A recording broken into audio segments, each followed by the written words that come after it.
Assalamualaikum warahmatullahi wabarakatuh. Perkenalkan, nama saya Dava Fadalewanto. Pada kesempatan kali ini saya akan memberitahu kepada teman-teman mengenai sel hewan. Pada umumnya sel hewan memiliki bentuk seperti ini. Apa sih sel hewan itu? Sel hewan adalah nama umum untuk sel eukariotik yang menyusun jaringan hewan. Berbeda dari sel eukariotik lainnya, sel hewan tidak mempunyai dinding sel, kloroplas, dan biasanya mereka mempunyai vakuola yang lebih kecil, bahkan tidak punya sama sekali. Sekarang kita akan masuk ke dalam bagian-bagian sel hewan. Yang pertama ada membran sel. Ini dia membran sel. Membran sel adalah bagian paling luar yang membungkus sel yang tersusun atas lemak dan protein. Fungsi membran sel adalah melindungi sel, menerima rangsangan dari luar, dan mengatur keluar masuknya zat. Yang kedua ada mitokondria. Ini dia mitokondria. Mitokondria adalah organel paling besar yang merupakan mesin dalam sel. Fungsi mitokondria adalah tempat pembentukan energi. Yang ketiga ada ribosom. Ini dia ribosom. Ribosom adalah organel sel yang padat dan kecil.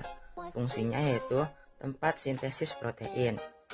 Yang keempat ada retikulum endoplasma. Ini dia retikulum endoplasma.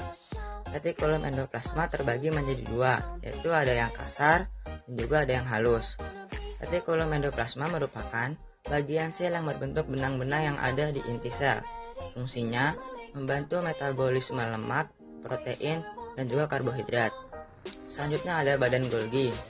Ini dia badan Golgi. Badan Golgi adalah organel yang dikaitkan dengan fungsi ekskresi sel. Fungsinya membentuk membran plasma. Lalu ada lisosom. Ini dia lisosom. Lisosom adalah organel yang berupa kantong terikat di membran. Fungsinya meregenerasi sel yang rusak.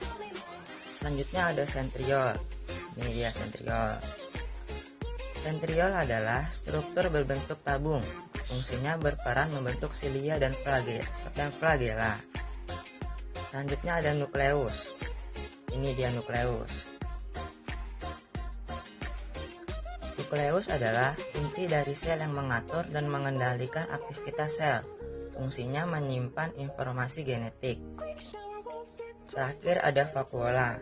Ini dia vakuola. Vakuola merupakan ruang dalam sel yang berisi cairan. Fungsinya sebagai tempat penyimpanan zat cadangan makanan. Itulah bagian-bagian dari sel hewan yang saya telah sampaikan kepada kalian semua. Semoga kalian bisa menerimanya dan memahaminya dengan baik. Sekian dari saya. Wassalamualaikum warahmatullahi wabarakatuh.